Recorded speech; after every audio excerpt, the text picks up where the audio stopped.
नमस्कार. श्री ब्रह्मचैतन्य महाराज गोंदवलेकर प्रवचने सार. जून महिन्याचा विषय आहे परमार्थ. 9 जून. वासना नाश हाच मोक्ष. मला सुख व्हावे हा प्रत्येक जीवाचा मुख्य हेतू असतो. मोक्ष म्हणजे निरतिशय सुखाचा अनुभव होय. जिवंतपणी मिळालेली आत्यंतिक सुखाची स्थिती अशी मोक्षाची व्याख्या करता येते. एक आपले मन त्या ईश्वराला द्यावे आणि त्याची श्रद्धायुक्त भक्ती करावी. प्रारब्धावर देह टाकणे ही खरी संन्यास वृत्ती होय.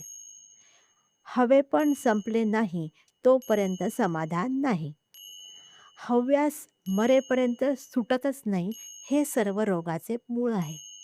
आणि म्हणून ज्याची वासना नाहीशी झाली तो खरा मोक्षत्वाला गेला. आशेची निराशा झाली नाही तोपर्यंत भगवंताचा दास नाही होता येणार. आशा जेव्हा मनात उठेल तेव्हा ती भगवंताला अर्पण करावी. प्रपंच हा एखाद्या नाटकासारखा आहे.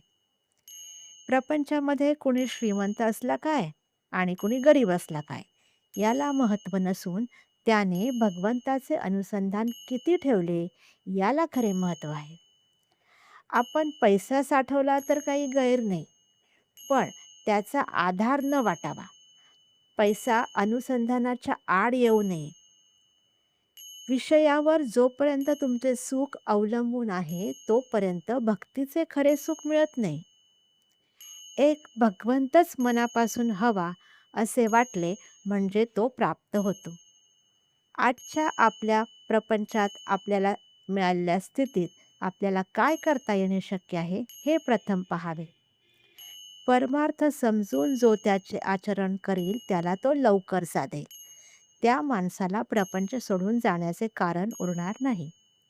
हवे व नको याचा आग्रह नसावा, यातच वासनेचे मरण आहे. वासना नाश होण्यासाठी नामस्मरण करावे, आनंदात राहावे, मन मोकळे असणे गरजेचे आहे. मन मोकळे करण्यासाठी काही सांगायचे असल्यास, काही बोलायचे असल्यास, शेअर करायचे असल्यास कमेंट करा. धन्यवाद.